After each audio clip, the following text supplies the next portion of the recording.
Hello everyone, কেমন আছো তোমরা সবাই? আশা করছি সবাই খুব খুব ভালো আছো, আর আমিও খুব ভালো আছি। তা আজকে সকালবেলায় ব্লগটা শুরু করছি এই সুন্দর সুন্দর মাছগুলো দিয়ে।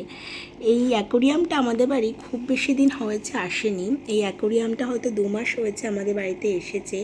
মানে আমার দাদার মেয়ে খুব পছন্দ করে অ্যাকোরিয়াম, তো আমাদের পাড়ায় 2-3টে বাড়িতে আছে, তো ওদের বাড়িতেই দেখতে যেত। সেই জন্যই দাদা আর বৌদি ডিসিশন নিয়েছে যে আমাদের বাড়িতেও একটা অ্যাকোরিয়াম আনা দরকার, সেটা পূরণ করার জন্য অ্যাকোরিয়ামটা নিয়ে আসা। তো সে ভাবলাম যে আজকে আমার ভ্লগের শুরুতে, কেননা তোমাদেরকেও একটু এদের সাথে পরিচয় করিয়ে দিই। তো চলো, আজকে সারাদিন কী হবে অবশ্যই তোমাদের সাথে শেয়ার করব। তো এখন চলে এসেছি নিচে, আর তিতিন ঘুম থেকে উঠে এখন আমার কাছে আদর খাচ্ছে। তারপর ও একটু বাবলস ফোলাচ্ছিল, মেলা থেকে কিনে দেওয়া হয়েছে এগুলো ওকে আর ওর বোনকে। তারপর আমরা ব্রেকফাস্ট কমপ্লিট করে নিলাম, আর দেখলাম যে মেজমা আর মেজো কাকা ছাদে উঠেছে টাটা পাড়ার জন্য। তো আমরাও ছাদে চলে আসলাম। আমাদের বাড়িতে না 4-5টা সজনে ডাঁটা গাছ আছে, আর তার মধ্যেই 2টো গাছ আছে ছাদের পাশে, যাদের ডাঁটা আর কি ছাদে উঠে পাড়া যায়। তো এই গাছের ডাঁটাটা তবু মানে ছাদের থেকে ডাল ধরে নিচু করে পাড়া যাচ্ছিল, কিন্তু এই পাশের গাছের ডালের ডাঁটা পাড়া যাচ্ছিল না, কারণ এই গাছটা না প্রচুর লম্বা, দেখো কতটা লম্বা।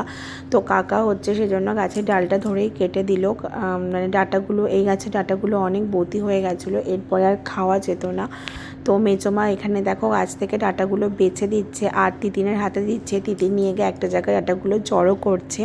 তো মেজমা যাবে মেজমার দিদির বাড়িতে, মানে আমাদের মাসির বাড়িতে। তো মাসির বাড়িতে মেজমাই ডাঁটা নিয়ে যাবে, আর গাছ থেকে, আমাদের গাছ থেকে আর কি ইঁচড় নিয়ে যাবে। বাড়িতে এরকম 4-5টা কাঁঠাল গাছও আছে, প্রচুর কাঁঠালও হয়েছে। তো দেখো এখন তিতিন এখানে সব কটা ডাঁটাগুলো এক জায়গায় এনে জড়ো করেছে। কতগুলো ডাঁটা হয়েছে আমাদের গাছে ফ্রেশ হয়ে। তো ফ্রেশ হয়ে বা কালকে মেলা থেকে যেগুলো কিনেছি সেগুলোই তোমাদের সাথে শেয়ার করব। তো নিচ থেকে বোনকে ডেকে নিয়ে এসেছি, ও আবার কালকের মতো ক্যামেরাটা ধরে দেবে, আর আমি তোমাদের সাথে শেয়ার করব যে মেলা থেকে কী কী কিনেছি। তো চলো ভিডিওটা দেখতে থাকো। তো এই এত জিনিস কিনেছি আবারও মেলা থেকে।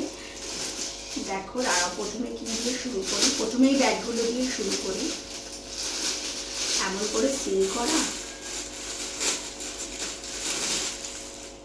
এই যে এটা ক্লোজের, এই যে এই একটা ব্যাগ নিয়েছি। এটা হচ্ছে মার জন্য নেওয়া হয়েছে, মা হচ্ছে একটু হাঁটতে হাঁটতে গেলে জলের বোতলগুলো নিয়ে বেরোবে। আর এটা আমি নিয়েছি, মানে টিফিনতে যখন স্কুলে দিতে যায় না, আমার একটু জলের বোতল ফোন নেওয়ার জন্য। তো আমার আর যে ব্যাগগুলো আছে সেগুলো বড়, তো মেলা থেকে এই ব্যাগগুলো ভালো লাগলো বলে নিলাম। তো এটা আমার আর এটা মার, দুজনের প্রায় একই রকম দেখতে ব্যাগ।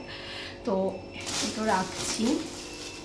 তারপর আবারও 2টো পাখা কিনেছি, আর এই পাখাগুলো না অনেক কম দামে ছিল, সেই জন্য, আর দেখতেও অনেক কিউট লাগছিল, সেই জন্য এই পাখা 2টো কেনা হয়েছে। ঠিক আছে, আর দাঁড়াও দেখাচ্ছি তোমাদের। প্রথমে এই কুলোটা দেখিয়ে সরিয়ে দিই। এই কুলোটা মা নিয়েছে। তো মা নিয়েছে মার কোনো, মানে আমাদের লক্ষ্মী পুজো হয়তো বাড়িতে বড় বড় লক্ষ্মী পুজো হয়, তখন খই টই ছাড়ার জন্য কুলো লাগে, সেই জন্যই মা নিয়েছে। আর এটা নেওয়া হয়েছে বেলুন চাকি। তোমাদের তো বলেইছি যে নতুন আমার কিচেন হয়েছে, তো আমার কিচেনের জিনিস টুকটাক এখন কেনা পড়বে। তো এই হচ্ছে বেলুন চাকিটা নেওয়া হয়েছে আমার কিচেনের জন্য। আর এই দেখো এদিকে এই যে স্পুন আর এই ফোকগুলো নেওয়া হয়েছে মেলা থেকে। আর তিতিন এই টিপগুলো, তিতিনকে ইউজ করানো হয় এই টিপগুলো। তো এই টিপগুলো সেই জন্য মেলাতেই ভালো পাওয়া যায়, তো মেলা থেকে নিয়ে এসেছি। ব্যাস এই ছিল কালকে আমার মেলা থেকে কেনাকাটা। তো তোমরা ভিডিওটা কন্টিনিউ করো। তো এসেছিলো আমার ভিডিওটা ধরে দেওয়ার জন্য আর কি, আমি কী কী কিনেছি সেগুলো তোমাদের সাথে শেয়ার করব সেই জন্য। তো এখন আমরা তিনজনেই দেখো, আমি মেয়ে আর বোন তিনজনে মিলে একটু গল্প করছি, টাইম পাস করছি। আর বোন কী কী এনেছি সেগুলো বোনও একটু ভালো করে দেখছিল, তো বলছে ওই জিনিসগুলো খুব সুন্দর হয়েছে। তো তোমরা ভিডিওটা দেখতে থাকো, আমরা একটু গল্প করি। তো এখন চলে এসেছি লাঞ্চ করতে। আর দেখো আজকে আমাদের কী কী মেনু ছিল। এখানে আছে চিকেন, তারপর এটা হচ্ছে ইঁচড় চিংড়ি, এটা আমাদের গাছেরই ইঁচড়। কাকা সকালবেলা পারছিল বললাম না, তো তখন একটা ইঁচড় মাকেও দিয়েছিল। আর ওটা ছিল মুসুরির ডাল, এটা হচ্ছে চাটনি, আর এখানে আছে আলু ভাজা, আর সাথে একটু মিষ্টিও আছে। তো এই লাঞ্চ টাঞ্চ কমপ্লিট করার পর তোমাদের সাথে আমার এখন দেখা হচ্ছে সন্ধেবেলা। তো সন্ধেবেলাতে দেখো দাদার মেয়ে ভীষণ নাচছে আর কি। ও ডান্স করতে ভীষণ পছন্দ করে, মানে গান জাস্ট একটু চলা শুরু করলেই ও ডান্স করা শুরু করে দেয়। তো ওর এখন বয়স হচ্ছে 2.5 বছর। তো 3 বছরটা কমপ্লিট হলে ওকে ডান্সে ভর্তি করে দেবে। আর এখানে যেহেতু সন্ধ্যের টাইম, তো আমরা সবাই একটু চা খাচ্ছিলাম। আর এখানে আমরা অনেকে আছি, মানে বাড়ির সবাই প্রায় এখানে আছি, আমরা বসে গল্প করছিলাম আর ওদের নাচগুলো দেখছিলাম। মানে আমার মেয়েও মাঝে এসে ওর সাথে একটু জয়েন্ট হয়েছিল। আর আমরা সবাই এই মুহূর্তটা অনেক অনেক উপভোগ করছিলাম। আর যেহেতু কালকে সকালবেলা আমি বাড়ি চলে যাব, সেই জন্যই সবাই একসাথে বসে একটু সময় বার করে গল্প করা আর কি। তো আবার কবে আসবো জানি না। তো যেহেতু সবার সাথে অনেক মজা করছিলাম, সেই জন্য আমার আর ভিডিও ক্লিপ নেওয়া হয়নি। তো আজকের ভিডিওটা আর বড় করব না, আজকের ভিডিওটা এখানেই শেষ করব। তো ওদের নাচ তোমাদের কেমন লাগলো সেটা কিন্তু আমাকে ভিডিওতে মানে কমেন্ট করে জানাতে একদমই ভুলবে না। আর এখানে যদি আমি একটু গানটা অ্যাড করতে পারতাম তাহলে দেখতে তোমাদের আরও ভালো লাগতো। মানে যেহেতু কপিরাইট ক্লেম চলে আসবে, সেই জন্য এখানে তো মিউজিক অ্যাড করা যায় না, ওর জন্য আমি ভয়েস ওভার দিচ্ছি এখন। তো দেখো আমার দাদার মেয়ে না, মানে ও তো শেখে না, কিন্তু প্রত্যেকটা গানের লিরিক্সের সাথে কিভাবে ওকে মানে এক্সপ্রেশান দিতে হবে আর কি করতে হবে সেটা ও খুব ভালো করে জানে, আর সেটা ও শুনে শুনে ও করেও।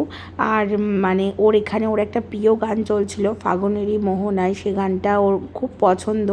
মানে গান যদি চলে বা ওর যদি নাচের মুড হয়, সবসময় এসে যে আর কি ওর কাছে থাকবে তাকে বলবে মা আমাকে ওই গানটা একটু চালিয়ে দাও, আমি নাচবো, এরকম একটা ব্যাপার। ছোটোবেলায় আমিও নাচ করতাম আর নাচ করতে খুব ভালোবাসতাম। তো আমার মা এই কথাটা সবসময় বলে যে মিথি তোর মতো নাচ করতে পছন্দ করে। যাই হোক ভিডিওটা আর বড় করলাম না, ভিডিওটা এখানেই শেষ করছি। তো তোমরা সবাই ভালো থাকবে, সুস্থ থাকবে, দেখা হবে নতুন একটি ভিডিওতে। টাটা।